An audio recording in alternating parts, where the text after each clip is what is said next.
अब ढोरी लग से नीचा नापेंगे। नीचा नापिए।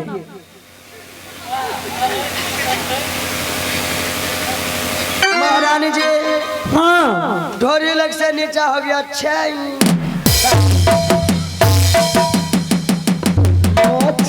नापी होता है रे महारानी। आप मुझे जाने के लिए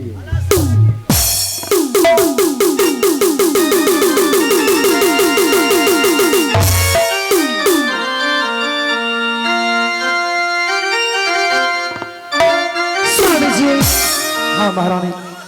आप जा रहे हैं जंगल शिकार करने के लिए। हाँ और आपका मैं इंतजार करूंगी इस माल में और आप जंगल से शिकार करके जल्द से लौट जाइएगा। ठीक है महारानी, मैं कम ही समय में जंगल से शिकार छोड़ करके वापस आऊंगा। परदेश जाके परदेसिया बोली न जाना,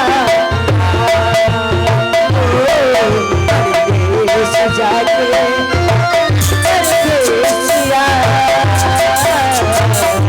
बोली न जाना।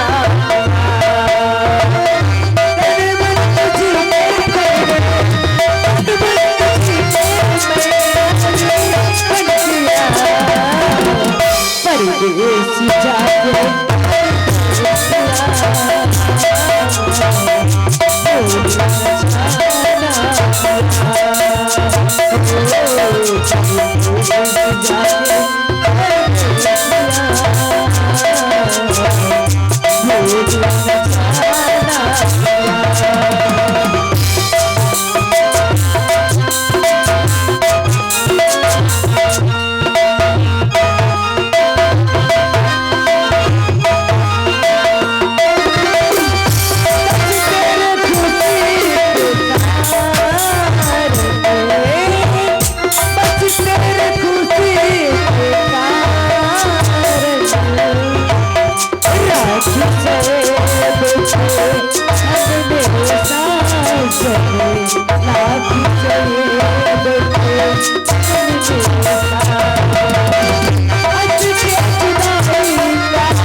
परमपिता परमेश्वर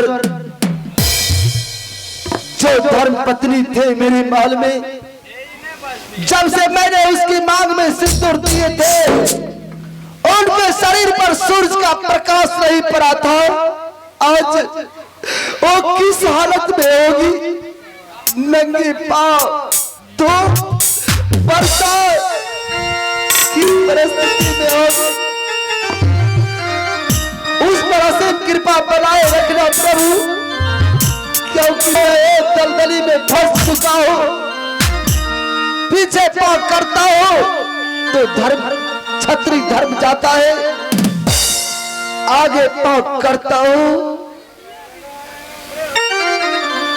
तो महारानी का क्या दुर्दशा होता हूँ।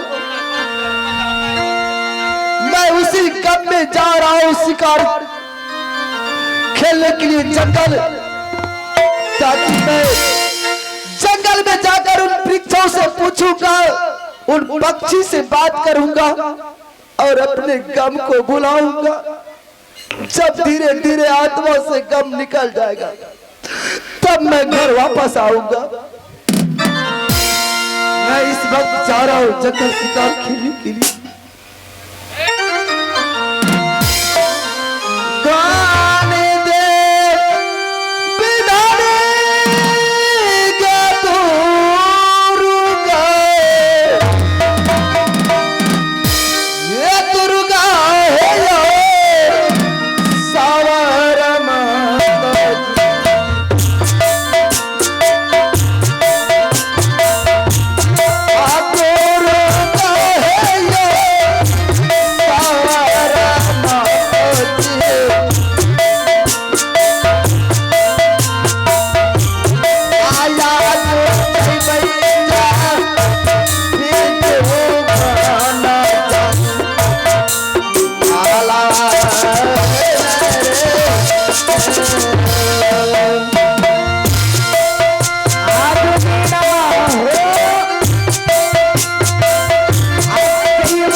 सा गलती किया, कौन सी भूल की जो कि मेरे कोख में पुत्र नहीं देकर मुझे बांझ बना दिया। अगर मेरी कोख में एक भी बेटा देते तो आज मैं ये दर दर की ठोकर नहीं खाती। हे माँ, जिस स्वामी जी को मैंने दिन रात उस महल में भगवान की तरह पूजती थी, आज वो भगवान मेरे नजरों से दूर हो गई। ना जाने उस महल में कैसे रहते होंगे। नहीं माँ, ऐसा तुम्हें नहीं करना चाहिए था। चोरी के माँ हर वाला है स्वामी जी, चोरी के माँ हर वाला है स्वामी जी। कैसे जंगल में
हे भगवान, अब मैं इस जंगल से कहीं नहीं जाऊंगी। इसी जंगल में लकड़ी चुन चुन करके एक छोटी सी झोपड़ी बनाएंगे और उसी झोपड़ी में रहेंगे और उसी झोपड़ी से भीख दुख मांग करके अपना जीवन व्यतीत करेंगे। आगे लकड़ी तो